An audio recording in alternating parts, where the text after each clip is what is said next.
Belakangan saya sedang mengisi konten di TikTok. Jadi saya memiliki program bercerita tentang hal-hal gaib yang ada di daerah-daerah.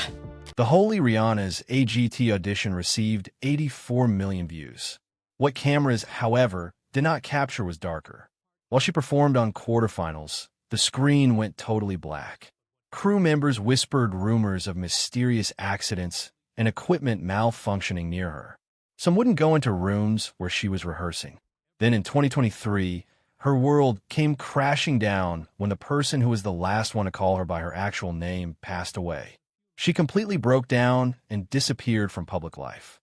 Her 2024 Harif return unveiled the horrifying truth about what stardom had actually cost her. Marie Antoinette Riana Grani, better known to the world as the Divine Riana, was born on July 13th, 1992 in Jakarta, Indonesia. The moment she opened her eyes to the world, her life was far from normal.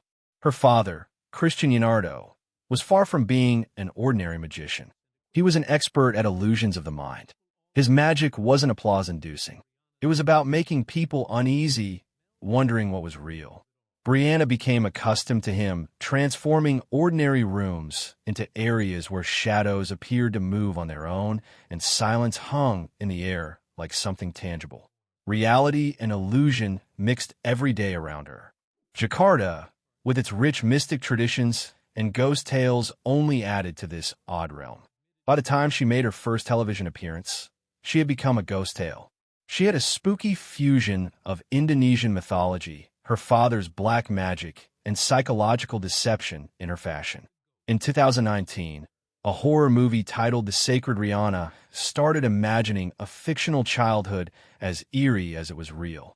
In the film, her family owned a funeral parlor in a small town. Her father constructed coffins. Her mother prepared corpses for burial. Little Riana was in the presence of death every day. Yet she was not afraid. The movie depicted her finding serenity among the dead, as if she better knew them than the living. Then tragedy happened. Her family escaped to Jakarta. This displacement, this loss of home, threw more shadows in her world. The Undertaker and its hushed grief remained within her all the time. On stage, you could witness it in her unblinking gaze and sluggish, ritual-like gestures. She grew up to be an artist who transformed fear itself into enchantment. As a kid, Rihanna seldom participated in games or conversations. Folks called her creepily perceptive. She would stand in corners observing and contemplating. She posed questions regarding life and death that left grown-ups tongue-tied. Ghost tales reassured her. Cemeteries and vacant buildings attracted her. Other children fled from shadows, but she approached them. Her family noticed that early. This was not a phase. This was her. When Rihanna developed her stage alter ego, she used horror as an inspiration. Sadako, the vengeful spirit of the Japanese movie Ringu, inspired her appearance, the hair in front of her face, the white gown, the quiet malevolence. But Rihanna added a twist. She married this terror with the wizardry of David Copperfield, Chris Angel, and Darren Brown. As they amazed with magic, she paralyzed individuals with terror. Her movements were not haphazard. She practiced hours to refine them. The rash head twitch, the blink slow, stiff puppet-like hands, even the slouched bent leg stance that turned her into a broken doll. All scripted. She remained in character for hours, never talking off stage, never allowing the illusion to shatter. The edge between Rihanna, the individual, and Rihanna, the specter, grew thinner. Her doll Ree became her best friend. Wearing her Rihanna outfit with a vacant expression, the doll was not merely a part of the performance. It was part of her. Rihanna herself once declared, "Ree protects me." Others interpreted what that could possibly mean. Some said the doll symbolized her childhood lost. Once, when the doll was left behind, she would not perform unless it was fetched for her, even if it took sending someone all the way across Jakarta at midnight. The doll was her lifeline in a world she had made frightening. Even her voice was designed to unsettle, a light, quivering whisper, not quite childlike and not quite adult. She worked on it for months, perfecting it. Each word that came out of her mouth on stage meant something. The way it sounded alone made folks shiver. But the most unsettling aspect of her tale was the way that she obliterated her former self. She scrubbed her social media clean. No pictures, no messages, no sign of Marie Antoinette Riana Grani existed. Friends were dismayed. But to Riana, it was worth it. The holy Riana had to be actual, not a persona. For years, no one knew if she was flesh or specter. This wiping away cemented her legend. It took away a part of herself, but made her indelible. It was November 17th, 2013, and something that would be etched into memory forever was about to take place on Indonesian television.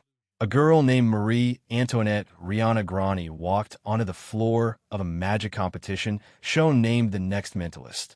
She would soon become better known as the Sacred Riana. With messy, long hair covering her face, one crooked leg, and a doll named Riani constantly in her arms, she seemed to have emerged from a horror movie. Millions of people watched in awe as she performed, never uttering a word, hardly ever moving, and always sporting that odd, ghostly stare. No one did much expect from her at the beginning, but she surprised everyone. She ended up as the runner-up. It was amazing for someone so new and with such an odd style. Her silent, eerie routine made people talk. Was she merely a magician, or was there something supernaturally magical about her? At the conclusion of the show, Rihanna had ignited a spark of interest. Her videos would eventually be viewed more than 70 million times on the internet. But offstage, things were not simple for her. Following that initial major appearance, numerous individuals from the entertainment industry did not wish to have much to do with her. Producers told her that what she did was too frightening for families. Some television networks didn't want to air her at all. They feared that worried parents and religious groups would complain. At least 5 of the biggest shows canceled her or invited her to change what she was doing. They wanted her to be less scary. They asked her to stop being so quiet. They even asked her to tone down her makeup. Rihanna felt trapped. It seemed like her career might end before it really started. But rather than quitting, she persisted. The more they turned her away, the stronger her resolve. Gradually, she won over the very same individuals who had once questioned her. Rihanna's greatest strength was what made her life difficult as well. She never broke character, never on stage, never in interviews, never backstage. She was always the Sacred Riana. Even when cameras weren't rolling, she whispered rather than spoke. She wouldn't meet people's eyes, and she had that odd twitching. This made it difficult for people to collaborate with her. Some directors had to write down notes since she would not reply to them directly. And some interviewers lost their patience since she'd only reply with one-word answers or remain silent. Her own crew attested that it seemed like she turned into the untouchable Rihanna every day, like Marie had vanished. She took her actual name off social media and from the public eye and attempted to maintain the mystique. Between 2013 and 2016, life was not glamorous for Rihanna. Even when her name was heard, she was broke. She worked many times for small parties or local appearances for minimal pay, and maintaining her appearance was expensive. Her costume, makeup, and accessories had to be constantly maintained, and at times she had to decide whether to spend on her act or on necessities. Her family assisted when she had no bookings, but sometimes she went through months with hardly any income.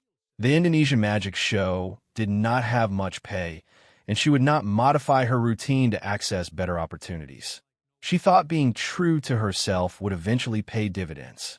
Her life became more isolated over time. The boundaries between Marie